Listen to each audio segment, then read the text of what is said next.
Bonjour à tous, vidéo aujourd'hui sur la rhubarbe. La rhubarbe, c'est une plante vivace qu'on retrouve dans nos potagers sous sa forme comestible. Ça permet de faire des bonnes tartes à la rhubarbe et des confitures à la rhubarbe avec un petit goût acide, sucré, un peu douceâtre, vraiment très propre à la rhubarbe et voilà, c'est vraiment un délice.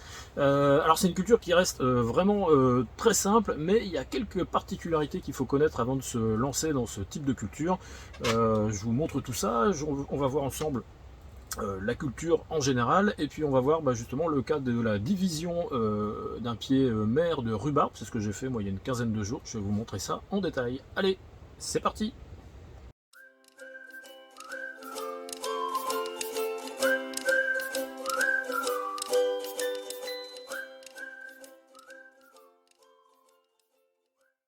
Alors on commence avec la culture de la rhubarbe.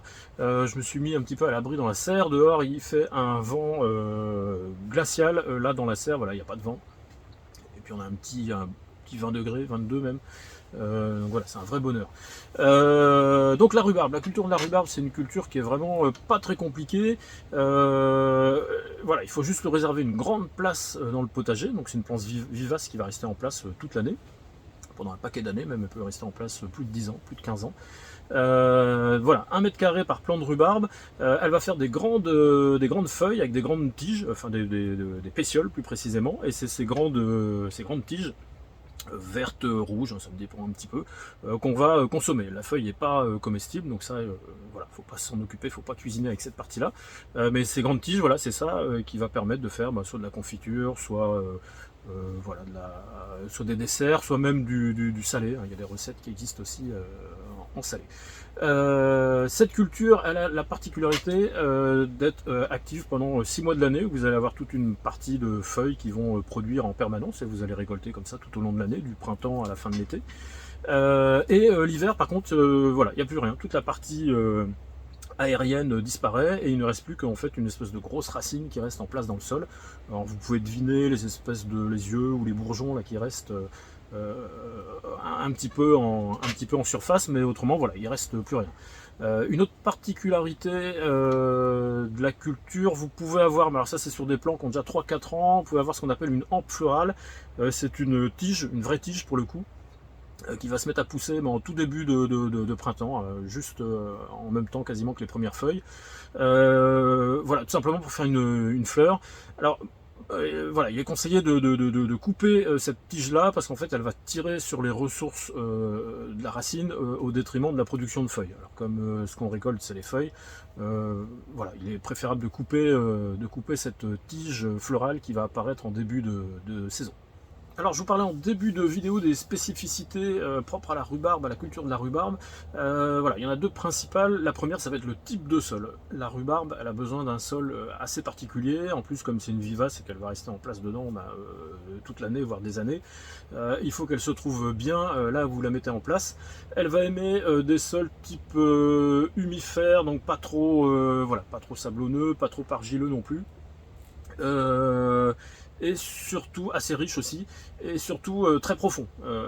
Voilà, la rhubarbe, elle fait, la racine de la rhubarbe fait 30 voire 40 cm facilement, et elle a vraiment besoin d'avoir un sol qui soit assez fertile sur une grosse épaisseur. Alors vous pouvez vous lancer dans la culture de la rhubarbe si vous n'avez pas exactement ces conditions. Le risque c'est que vous vous retrouviez en fait aux sorties du printemps avec une rhubarbe qui a disparu. Donc voilà, une des particularités de la rhubarbe, c'est vraiment un sol qui doit être adapté, sinon ça va être très compliqué d'avoir une belle et bonne rhubarbe. Alors par contre, si elle se plaît, vous allez vraiment avoir un truc, voilà, on lui réserve 1 mètre carré au sol, mais elle peut faire plus d'1 mètre carré, ça peut être assez énorme la rhubarbe, et ça peut produire en assez grande quantité. Une autre particularité de la culture de la rhubarbe, ça va être le délai entre le moment où vous allez la semer ou la mettre en place et le moment où vous allez récolter. Il faut compter minimum 1 an à jusqu'à 2 ans avant de pouvoir commencer à récolter de la rhubarbe. Donc voilà, ça va prendre en compte quand vous allez vous lancer dans la culture. C'est pas une culture qui se fait en 5 minutes, ça demande un petit peu de temps. Après voilà, tout dépend du type de culture ou de mise en place de culture que vous allez faire. Si vous faites des semis, vous pouvez faire des semis en sortie d'été avec des plants que vous allez garder en godet. Vous allez aussi garder au chaud, en tout cas en serre ou à l'abri des gros gels pendant toute la saison hivernale pour pouvoir les mettre en place au printemps. Et ensuite, vous allez pouvoir récolter, mais pas avant le printemps suivant. Et il faut laisser en fait la plante se mettre en place pendant une saison pour qu'elle fasse une bonne grosse racine. Et voilà, si vous commencez à prendre des feuilles trop tôt, la racine ne va pas pouvoir se développer. En fait, elle passera pas bien l'hiver ou pas du tout l'hiver prochain. Vous pouvez aussi faire vos semis en sortie de printemps, mais la problématique restera la même. Si vous les faites en sortie de printemps, vous les mettrez en place le printemps suivant et vous serez encore obligé d'attendre le printemps. Donc voilà, dans les deux cas, on reste sur des cycles qui sont d'un an et demi, 2 ans, donc c'est assez long. L'autre solution, ça va être de faire de la division du plan mère. Moi, c'est ce que j'ai fait il y a une quinzaine de jours et que je vais vous développer un petit peu plus loin. Là, ça permet de partir d'une racine qui est beaucoup plus grosse et voilà, qui a plus de ressources. Et dans ces cas-là, voilà, vous pouvez c'est des opérations qu'on fait entre l'automne et le printemps. Et alors, suivant la taille de la racine que vous remettez en place et votre sol, vous pouvez espérer faire une petite récolte déjà la première année. Mais voilà, dans tous les cas de figure, ça reste assez long. Alors en dehors de ces deux spécificités, la culture de la rhubarbe, c'est une culture qui est vraiment simple en termes d'amendement. Voilà, faut faire des petits apports de compost ou de fumier bien décomposé, voilà, au début du printemps, puis au début d'automne, bien incorporer tout ça dans le sol. En termes de ravageurs, elle va peut-être avoir les limaces et les escargots qui peuvent attaquer en tout début de saison les premières feuilles qui vont commencer à sortir, ça fait des espèces de gros bourgeons. Voilà, les limaces les attaquent à ce moment-là, avant que les feuilles se soient déployées. Bon, rapidement, quand vous commencez à avoir un bon nombre de feuilles, et surtout quand vous commencez à mettre des salades dans le reste du potager, voilà, limaces et escargots vont plutôt aller se rabattre sur vos salades et vont laisser vos rhubarbes tranquilles. Donc voilà, c'est vraiment une culture après qui est pas compliquée et qui demande pour ainsi dire quasiment pas d'entretien. Un petit paillage d'été si vous êtes dans des coins très secs pour limiter l'évaporation parce qu'elle a quand même une bonne demande en eau et un paillage l'hiver mais alors assez léger justement pour pas trop entretenir d'humidité et pas trop surtout sur la partie où vous avez les espèces d'œils et de bourgeons qui restent visibles. Voilà, faut pas trop pailler cette partie là mais vous pouvez après couvrir le reste du sol pour limiter la pousse des mauvaises herbes, pour activer le sol, tout ça. Mais voilà, donc culture simple, une fois que la rhubarbe se plaît dans votre potager, voilà, il n'y a plus grand chose à faire, il n'y a plus qu'à récolter. Alors on va voir maintenant un petit peu plus en détail la division d'un plan mère, la division de la touffe en plusieurs éclats. On appelle ça, chaque bout de racine, on appelle ça des éclats, pour pouvoir les remettre en place un petit peu plus loin dans le potager, 1 m², pareil, pour chaque plan. Alors ça c'est quelque chose qu'on fait à partir du mois d'octobre-novembre, donc courant d'automne jusqu'à la sortie de l'hiver, tout début de printemps. Alors vaut mieux le faire à la sortie de l'automne pour plusieurs raisons. Alors déjà parce que voilà, la température du sol reste encore suffisamment élevée, le sol n'a pas fini de se refroidir, voilà, il est en cours de refroidissement, mais on a encore un sol qui reste assez vivant. Le taux d'humidité dans le sol n'est pas trop important non plus. Moi je vois dans mon cas arriver voilà, décembre, janvier, dès qu'on commence à toucher un peu la terre, ça colle de partout, c'est pas évident. Octobre-novembre, ça reste encore facile à faire. À ce moment-là, le plant de rhubarbe est en sommeil déjà en partie, en tout cas il n'y a plus de partie aérienne, toutes les feuilles ont quasiment toutes disparu. Et ça va laisser, si vous le faites en sortie d'automne comme ça ou en courant d'automne, ça va laisser tout le temps au plant pendant la fin de l'automne et pendant l'hiver et le début du printemps de se mettre en place gentiment. Et du coup, au printemps suivant, il va redémarrer beaucoup plus vite. Si vous faites l'opération très proche du printemps, voilà, il va y avoir un certain temps avant que le plant se remette de la division et du déplacement, et du coup, vous allez récolter un petit peu moins vite. Alors, comment procéder? C'est assez simple. Vous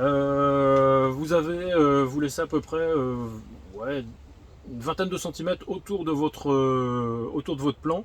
Et vous décaissez sur à peu près, moi je fais ça à la bêche, sur à peu près la largeur d'un fer de bêche, et sur à peu près, pareil, la profondeur d'un fer de bêche, une petite trentaine de centimètres, tout autour de votre plant mère, pour bien le dégager, et en fait vous vous retrouvez, vous n'avez quasiment plus que la racine. Et ensuite, vous prenez votre fer de bêche et vous divisez votre plan mer. Alors vous allez voir qu'il y a des yeux, je ne sais pas comment présenter ça, c'est pas.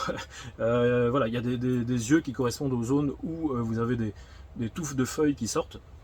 Et donc vous divisez à cet endroit-là. Donc vous pouvez diviser, moi je l'ai simplement divisé en deux. Mais voilà, si vous avez comme moi un plan, moi il doit être en place depuis 6-7 ans. Là j'aurais pu le diviser en 4-5 parties sans problème. Donc moi j'ai fait le choix de le diviser simplement en deux pour garder deux gros plans. Mais après vous pouvez diviser chaque œil séparément. Une fois que ça c'est fait, vous faites un bon gros trou, pareil, une bonne trentaine, voire une quarantaine de centimètres, là où vous allez mettre votre nouveau plan. Vous mettez un bon paquet de compost ou de fumier bien composté aussi, bien décomposé. Vous remélangez tout ça avec votre sol. Vous mettez en place votre plan, un petit coup d'arrosage pour bien homogénéiser tout ça. Et c'est parti, il n'y a pas grand chose à faire. Alors moi je mets un petit cutter pour la repérer au printemps pour savoir où va se trouver le plan mer si jamais il a un petit peu disparu. Mais voilà, il n'y a pas plus que ça à faire. Côté plan mer, bah, vous en profitez avec toute la zone de dégagé. Bah, voilà, vous remettez là aussi du compost, du fumier, vous mélangez tout ça. Vous refermez, voilà, c'est aussi simple que ça. Et normalement, à partir du printemps, bah, vous allez vous retrouver avec deux plants de rhubarbe. Vous pouvez après, en plus, hein, moi c'est ce que je fais aussi, je mets un petit peu de mélange gazon, feuilles mortes, mais en couche assez fine, hein, c'est plus pour limiter la pousse des mauvaises herbes et pour activer un petit peu la vie du sol, mais voilà, faut pas trop pailler pendant l'hiver, il faut que ça reste relativement bien drainé. Ne couvrez pas la partie, hein, je vous le répète, ne couvrez pas la partie visible des yeux, là où les plants vont ressortir l'année suivante. Donc voilà, le paillage, surtout si vous êtes dans un coin, mon coin est un petit peu humide, surtout dans un coin humide, voilà, faut pas trop pailler pour pas risquer de faire pourrir tout le plan. Bon bah voilà, fin de cette vidéo sur la rhubarbe. J'espère que ça vous aura donné envie de vous y mettre ou de diviser votre rhubarbe si vous en aviez déjà une pour justement augmenter votre quantité de plants de rhubarbe. Donc je vous le répète, hein, c'est une culture qui est assez simple, hein, pour peu que les plants se plaisent dans votre sol et dans votre terrain. Voilà, vous n'aurez pas trop de problèmes avec ce type de culture. Alors j'espère que vous avez appris quelques bricoles. Je vous remercie d'avoir suivi la vidéo et puis je vous dis à la prochaine. Bye bye!